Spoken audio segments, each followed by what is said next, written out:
Hic Sun Dracones is the sophomore full-length album from Galician doom metal band Cruzeiro, and they started out as much more of a psychedelic doom metal band, more of a jam band. They were instrumental to start. They added a vocalist, and her tone obviously drove them in a certain direction. To start again, it was a kind of a jam band, very long songs, very much a stoner rock outfit. There was some metal in there, just a little bit, but it was kind of a modern psychedelic rock kind of thing. For this second record, they've done something extremely different, and they focused in on the abilities of the vocalist Beatriz Onyx, in the sense that her tone is perfect for the 2010s kind of occult rock sound. It fits in with a somber stoner metal vibe, but it also works pretty well with Candlemass style doom, or just doom metal in general, as it fits with both the stoner and the throwback rock tangent, as it were.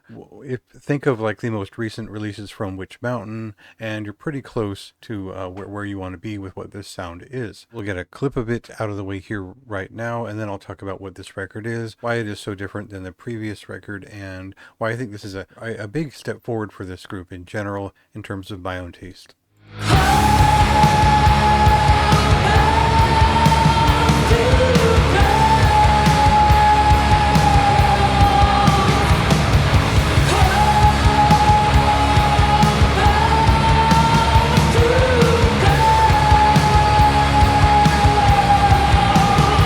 So the biggest pet peeve I'll get out of the way with this type of band is that they often put so much reverb, so many layers onto the vocals that it's clear that things weren't maybe where they wanted to be, or they are trying to create an air of mystique or atmosphere for this type of music. It's really not necessary. We're all looking for a Sabbath groove from a doom metal band, and plenty of bands do it quite well. I will say, because of all the layers and the effects put on the vocals, it will remind people like King Witches Under the Mountain, where there's kind of a rocking doom metal vibe to it, and the vocals really have a cascade, a ton of reverb on them. But if you're a fan of a band like Occultation and the way they drenched those vocals with effects, you'll probably appreciate the more somber, slow-going, and bluesier side of this band as well. So this is kind of a well-rounded occult rock influenced doom metal record with heavy metal songs under their belt, essentially. And in the midst of these very traditional moments here, there are very catchy songs, and then there are more confrontational